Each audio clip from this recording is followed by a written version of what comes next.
Здравствуйте, дорогие друзья! Я рада вас приветствовать на моем канале. Сегодня в данном видео я поделюсь всеми секретами, как в невысокой, обычной форме выпечь вот такой огромный, высокий, шикарный просто классический бисквит без разрыхлителя, не пользуясь никакими дополнительными приспособлениями. Сразу получится с первого раза ручным миксером, самым маломощным, самым простейшим. То есть все буду показывать, подробно рассказывать в этом видео, чтобы у всех все получилось.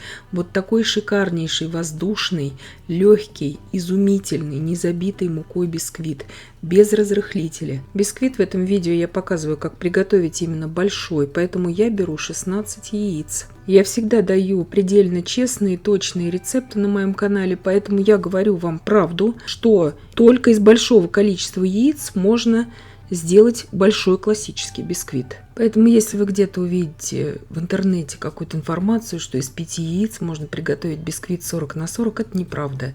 Нужны продукты для этого. И опыт, которым я сейчас делюсь с вами, чтобы у вас сразу все получилось. Итак, здесь у меня 16 белков, добавила туда 24 грамма ванильного сахара, 1/4 чайной ложки соли, и от общего количества сахара 560 грамм я добавляю в белки примерно половину и взбиваю около 1 минуты. Добавляю после минуты взбивания 40 грамм кукурузного крахмала в белки. Кукурузный крахмал в тесто мы добавляем для того, чтобы потом бисквит лучше держал форму и чтобы он оставался влажным. То есть он не будет высохшим. И сейчас я взбиваю вот эту всю белковую смесь примерно 7 минут. Это моим маломощным миксером 300 Вт. Смотрите по вашему миксеру. Самое главное, что белки не должны превратиться здесь в губку.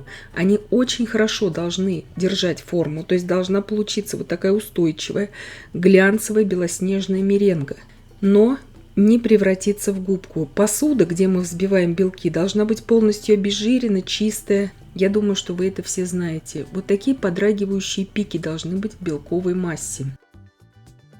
И сразу же начинаю взбивать желтки. В желтки, заметьте, сахар мы ни в коем случае заранее не добавляли. Вот немножко расшевелила я эти желтки и порциями добавляю весь оставшийся сахар, то есть примерно половину от 560 грамм. Если засыпать заранее желтки сахаром, они у вас все покроются коркой, и ничего вы уже с ними сделать не сможете. Очень многие пропускают этот шаг. Я же буду взбивать желтки практически столько же, сколько и белки. В моем случае я взбивала 5 минут. То есть общее количество взбивания обеих масс, и белковой, и желтковой, у меня заняло таким маломощным миксером всего лишь 12 минут. Вот такая пышная побелевшая масса должна получиться в итоге. И теперь аккуратно лопаткой вмешиваем взбитую меренгу уже в желтки. Вы посмотрите, какая меренга. Она ни в коем случае не забита, она не превратилась в губку, она слегка еще подвижная. Вот такая она должна быть у нас в итоге, чтобы хороший пышный бисквит получился, чтобы он у вас хорошо поднялся и не осел. Вот это очень важно. И сейчас круговыми движениями аккуратно я вмешиваю все белки. И заметьте, я как бы до конца не промешиваю каждое введение белков, потому что сейчас будем много муки вводить, и вместе с мукой белки до конца еще промешаются, чтобы нам лишний раз не осадить эту массу. Яйца для взбивания я беру комнатной температуры. Вес каждого яйца примерно 50 грамм без скорлупы. То есть яйца я брала среднего размера, не отборной категории, не размера L, то есть не крупные. И теперь я просеиваю 480 грамм муки, естественно, небольшими порциями. Беру крупный венчик и буду вмешивать всю муку вот этим крупным венчиком. Вот это сделать необходимо, потому что масса очень большая, и крупный венчик нам здесь очень-очень поможет. Я этим венчиком как бы протягиваю вот эту массу наверх, и тем самым мука очень равномерно распределяется. Тоже стараемся соблюдать вот эти круговые движения. Все это делается элементарно, просто и быстро. Сразу отвечаю на вопрос в комментариях. Если вы будете взбивать это все планетарным миксером, масса у вас в итоге должна получиться вот такой консистенции, как я сейчас показываю в видео. То есть она должна идеально у вас просто держать форму. Зная уже из многолетнего опыта, я имею, конечно же, несколько планетарных миксеров, просто показываю всегда вот именно самым простым ручным миксером, чтобы каждый, даже не имеет кто вот планетарного миксера, мог повторить этот рецепт дома. Знаю уже из опыта, что минимум 20 минут нужно для планетарного миксера, даже Кенвуда, чтобы взбить вот такое количество яиц, если их не разделять на желтки и белки. Вот такая пышная, устойчивая масса должна у нас в итоге получиться, но очень-очень легкая и воздушная в то же время. Она должна идеально просто держать форму. Заметьте, под конец я обязательно прохожусь лопаткой, чтобы все собрать со стеночек и со дна. Вот такая масса в итоге, если у вас получится в планетарном миксере, все будет прекрасно. Итак, форма у меня здесь, когда покупалась, была заявлена как 35 на 25 сантиметров прямоугольная, но, естественно, если ее померить по факту, она будет 34 на 24 сантиметра, то есть внутренний объем формы.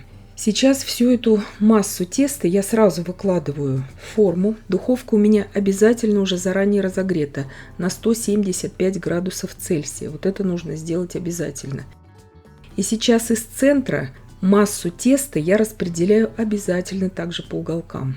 Потому что прямоугольная форма, она своеобразная, естественно. Это не круглая форма. Поэтому распределяем, помогаем ей лопаткой. Если не помочь, она сама не распределится. Для того, чтобы у нас получился вот такой высокий бисквит, не бойтесь здесь на 2/3 заполнять свою форму тестом. У меня примерно 2 сантиметра остается до краешков формы, вот массы теста, без массы теста. То есть вот смотрите, если у меня высота формы здесь 6,5 сантиметров, я смело 4,5 сантиметра заполняю тестом.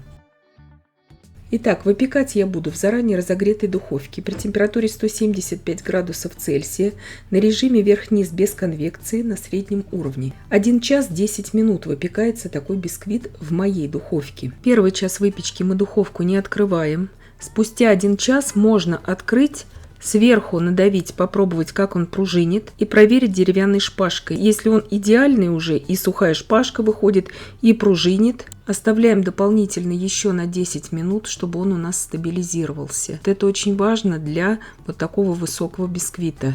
Но для того, чтобы все это идеально получилось, масса должна быть взбита вот так, как я показываю в моем видео. И не бойтесь, что он будет слегка надвисать вот так вот. Итак, бисквит у меня испекся. Он слегка вот так вот лопнул. 5 минут он у меня простоял сейчас при комнатной температуре. Вот эти все сомкнулись у меня разломы, естественно, потому что серединка немножко осела. Это нормально. Когда он у меня испекся, и я дала ему минут 15 постоять, я уже могу дотрагиваться до этой формы. Вырезаю бисквит из формы. Вот такие обрезочки у меня получаются. Это верный залог того, что мы здесь выиграли в высоту целый сантиметр. Без всяких дополнительных приспособлений. Бояться этого не нужно. Если вы взбили меренгу правильно, у вас все получится. Сильно много не нужно заполнять вот эту форму тестом, но, как я вам показала, смело можно заполнять. Сразу же, когда бисквит еще теплый, я вырезала этот бисквит из формы. Форма у меня 6,5 сантиметров в высоту. Выпекли же мы бисквит 8 сантиметров в высоту. Обрезочки минимальнейшие я вам показала. Я думаю, что никого они здесь особо не расстроят, и никто здесь особо не разорится на таких минимальных обрезках. Так как мы в классическом бисквите уже для надежности, чтобы он хорошо поднимался, не смазываем ничем краешки формы, также не застилаем их, я вырезала бисквит из формы очень аккуратно, спустя 15 минут, как он у меня постоял, и аккуратно снимаю форму. 6,5 сантиметров я вам померила. Сейчас я переворачиваю этот бисквит вот так вот вверх дном и даю ему постоять до полного остывания, вот в таком вот виде. По уголкам бисквит получается ровно по 7 сантиметров. То есть это показатель того, что уголки все были наполнены, и даже по полсантиметра по уголкам мы выиграли. Кто пек бисквиты в прямоугольных формах, это всегда проблема. Это именно уголки. Даже как бы хорошо мы не взбивали меренгу, если количество теста недостаточно для такой формы, никогда уголки нормально не заполнятся. Вот это вот уже опытное наблюдение за много лет. Здесь 7 сантиметров стабильно мы получим. Вот это очень важно. Сейчас, как только он у меня остыл до комнатной температуры, я его опять переворачиваю на дно. И уже в таком виде я его сейчас отправлю на ночь в холодильник уже отдыхать, потому что это классический бисквит без разрыхлителя, ему обязательно нужен отдых перед нарезанием. Если у вас совершенно нет времени и вам нужен срочно этот бисквит на ваш торт, его тогда следует поместить после полного остывания в морозилку. Вот смотрите, 8 сантиметров я вам показываю, идеально пружинит у него серединка. Палочка из него выходит сухая и чистая, естественно. Он весь полностью пропеченный, этот бисквит. Убираю его сейчас или в пищевой пленке, или в пакете на ночь в холодильник. Итак, прошла ночь. Я достала бисквит из холодильника. Он полностью у меня уже отстоялся. И я его уже нарезаю на коржи. У меня получится 4 роскошнейших высоких коржа по 18 миллиметров в толщину. То есть 1,8 сантиметра в высоту будет каждый корж. То есть это не малюсенькие коржи, а очень большие роскошные коржи. Так, как мне и нужно для моего прямоугольного будущего торта. Такой бисквит смело можно разрезать и на 5, и на 6 коржей. Они идеально разрежутся. Просто мне для моего торта нужна была вот именно такая толщина. Конечно же, этот бисквит вы можете нарезать и ножом, и кондитерской струной, как я вам показываю. Это все на ваше усмотрение. Кондитерская струна продается на всех маркетплейсах, во всех кондитерских магазинах. И заметьте, что с 3-го коржа я снимаю уже и бисквит выкладываю уже на подвижную подложку, чтобы не повредить бисквит. Вот это очень важно. Шапочку срезаю. У нас идеальный получится корж после срезания шапочки. Абсолютно полноценный корж. Я здесь струной нарезала, но я медленно ей прорезала, и остались вот такие бугорки, поэтому я кондитерским ножом-пилкой себе помогла.